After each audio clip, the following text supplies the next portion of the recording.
बिस्मिल्लाहिर्रहमानिर्रहीम। शुरू अल्लाह के नाम से जो बड़ा मेहरबान और नहायत रहम वाला है। आज मैं आपके साथ ऑपरेटिंग सिस्टम के जो पार्ट 2 है और मैंने जैसे कि आपके साथ कमिटमेंट की थी मैं आपके साथ शेयर करूँगी वो कर रही हूँ। और ये इससे रिलेटेड मेरे ग्रुप में इंफॉर्मेशन है जो मज़ीद ही अगर आप इसके इमेजेस लेना चाहते हैं तो आप वहाँ से ले सकते हैं। आगे बढ़ने से पहले आप हमारे चैनल को सब्सक्राइब कर दें ताकि आपको हमारी वीडियो सबसे पहले मिले। सबसे पहले इसमें इंपॉर्टेंट लिनक्स कमांड से रिलेटेड जो है नोट्स हैं और इसमें रीड राइट और एग्जीक्यूट तीन तरह की कमांड जो है ना वो आर डिनोट करते हैं और उनकी एक्सप्लेनेशन मैंने बाई हैंड रिटन लिख के दे दी हुई है।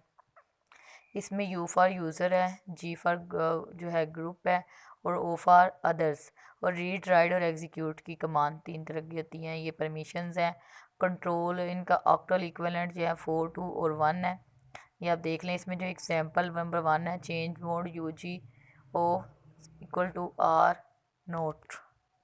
तो इसमें क्या है, इसमें हम यूज़र ग्रुप और अदर्स को रीड की परमिशन दे रहे हैं। इसी तरह नीचे वाली कमांड में यूज़र और जो है उनको रीड ग्रुप की हम दे रहे हैं और ग्रुप जो है ग्रुप को हम फिर रीड की परमिशन दे रहे हैं और जो अदर्स हैं उनसे एग्जीक्यूट की परमिशन वापस ले रहे हैं। माइनस का साइन ये शो कर रहा है और नीचे ऑक्टल इक्विवेलेंट लिखे हुए हैं। नेक्स्ट जो है ये सिस्टम कॉल्स हैं। इसमें एल सीक है और सीक अंडरस्कोर करंट। नेक्स्ट इसमें है जी एल सीक जो है सी करंट ये जो करती है कि करंट को ज़ीरो इंडेक्स से लेकर तो जितना ये 10 लिखा हुआ है तो 10 पोजीशन पे ले जाएगा। नेक्स्ट जो है सीक सेट, तो ये कहीं भी आप इसको रैंडमली सेट कर सकते हैं रीड राइट हेड को। तो अगर इधर 15 लिखा हुआ है तो ये 15 सेट कर देगा, मतलब अब हमारा जो इनिशियल पोजीशन है वो 15 पे हो जाएगी। लेकिन अगर हम ये ऊपर और नीचे इसको करेंगे पहले 10 था तो लेकिन 15, लेकिन अगर 15 की बजाय इधर 5 लिखा हो तो वो नंबर 5 पे आके पॉइंट आउट करेगा। ठीक है।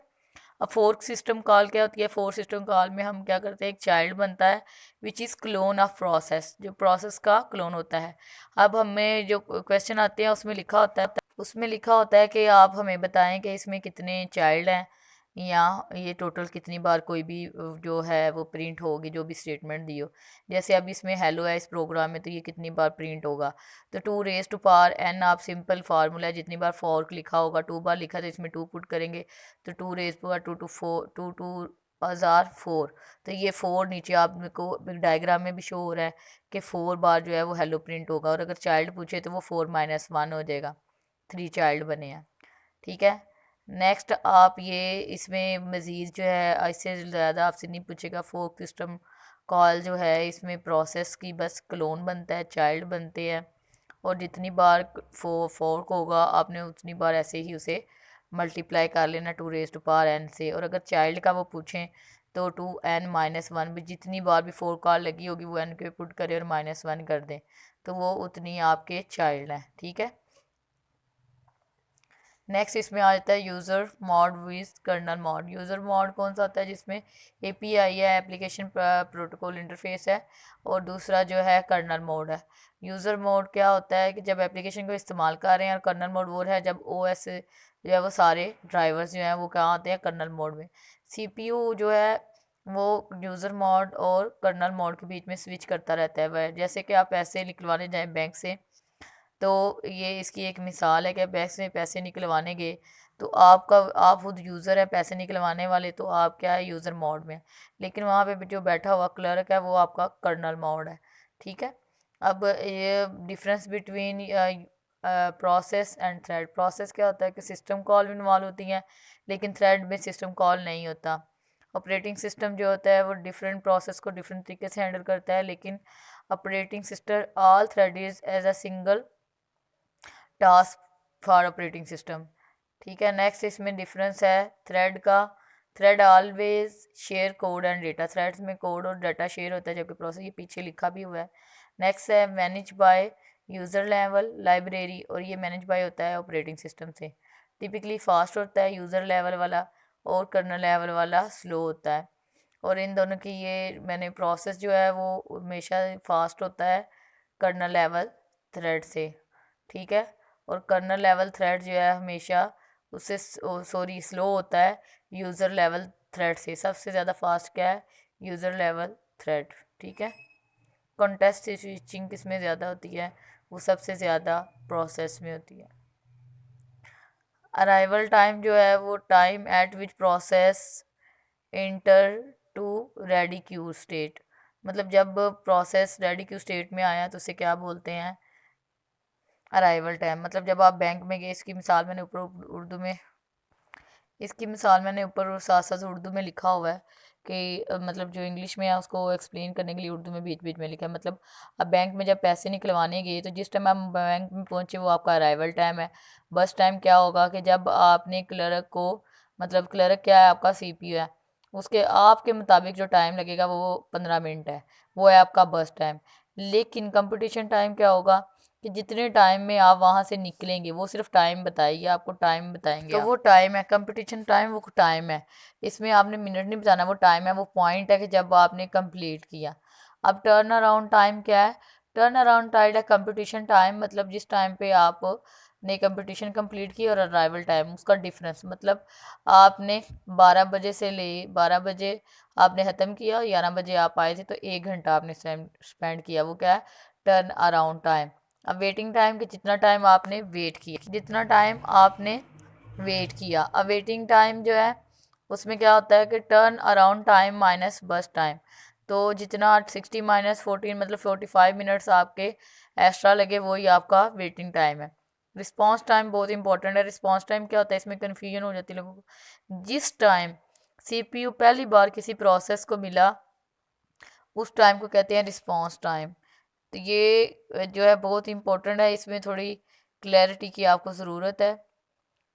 तो नेक्स्ट आप ये जितनी भी जॉब्स हैं जो नीचे मैंने आपको पीछे बताया कॉन्सेप्ट, उससे रिलेटेड ही हैं। अब फर्स्ट कम फर्स्ट सर्व, इसमें हमारे पास क्राइटेरिया बेस होता है कि अराइवल टाइम हम देखते हैं, उसकी बेस पे हम डिसीजन लेते हैं कि किसको फर्स्ट सर्व करेंगे।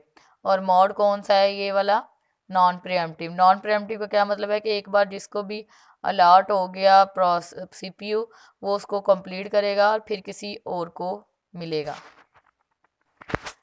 इसमें देख लें, पहले प्रोसेस नंबर है, अराइवल टाइम है, उसका बर्स्ट टाइम है। तो ये 3 चीज़ें दी होती हैं और बाकी सब आपने कैलकुलेट मैंने अकॉर्डिंग टू दिस की है। अब इसमें गैंग चार्ट यूज़ होता है। गैंग चार्ट आपने ज़रा न्यूमेरिकली क्वेश्चन पूछ लें तो आपने उससे पहले गैंग चार्ट से थ्रू सॉल्व करेंगे कौन सा कब कंप्लीट होगा।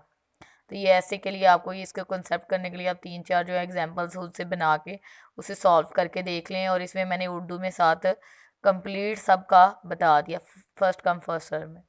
अब इसमें शॉर्टेस्ट जॉब फर्स्ट वाला आ जाता है।